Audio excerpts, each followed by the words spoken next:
قل هذه سبيلي أدعو إلى الله. Assalamualaikum, Waalaikumsalam Ustaz. Bagaimana dengan pernyataan bahwasannya orang yang mengajak sholat berjamaah dengan tak secara berjarak terancam terusir di telaga karena merubah syariat Rasulullah? Dan di musim pandemi ini lebih utama menunda sholat berjamaah di masjid dengan sholat di rumah dibandingkan berjamaah di masjid, tapi dengan tata cara yang baru dan merubah kafiyat sholat. Orang-orang yang sholat di masjid dengan berjarak, mereka tidak sedang meyakini bahwasanya itu sunnah. Tidak, nggak ada yang meyakini demikian. Kecuali kalau menyatakan ini sunnahnya surah berjarak. Enggak. Mereka sedang menghadapi, pendapat ulama, mereka sedang menghadapi ini suatu, ada halangan yang menghalangi orang untuk dekat. Ibaratnya seperti kita sholat di pesawat. Apakah orang sholat di pesawat sesuai sunnah? Tidak ada yang sesuai sunnah, duduk semua. Ya, kemudian terkadang tidak bisa menghadap kiblat. Apakah dikatakan tidak sesuai sunnah? Tidak menghadap kiblat kadang-kadang. Ya.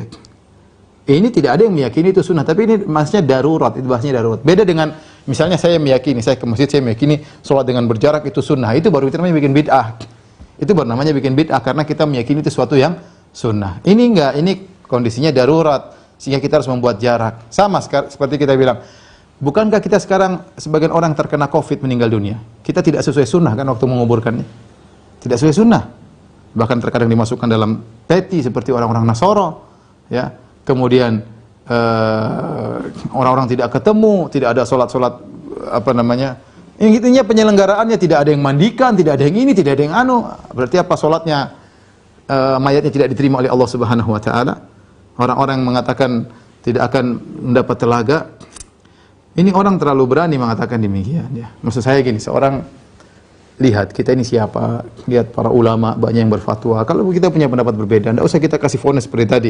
Barang siapa yang sholat berjamaah dengan berjarak tidak akan minum dari telaga Nabi. Ya Allah, ya akhi, subhanallah. Masa kita berani mengatakan demikian?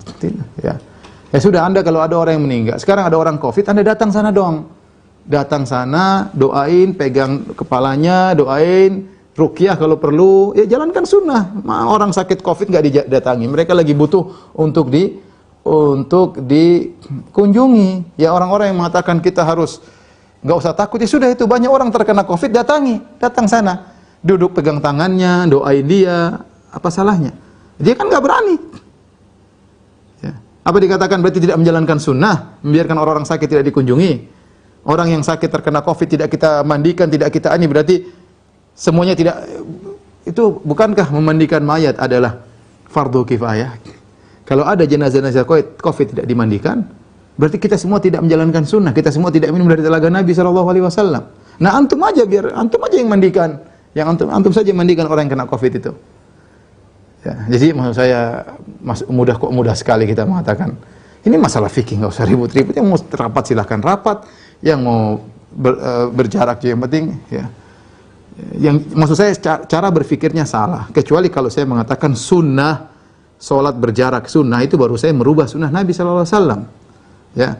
Tetapi kalau saya tahu itu salah, tetapi ini karena darurat, itu lain cerita. Itu namanya sholat dalam kondisi darurat. Ini banyak orang sholat seperti sholat di di pesawat harus dalam kondisi duduk. Ya. Terkadang seorang dalam kondisi dia harus berpegangan. Apakah orang berpegangan ini sunnah? Kan enggak juga. Enggak ada yang tahu itu sunnah. Tapi itu kondisi yang buat kita seperti itu. Sama seperti orang sholat kemudian harus ada jarak karena ada kekhawatiran tertular.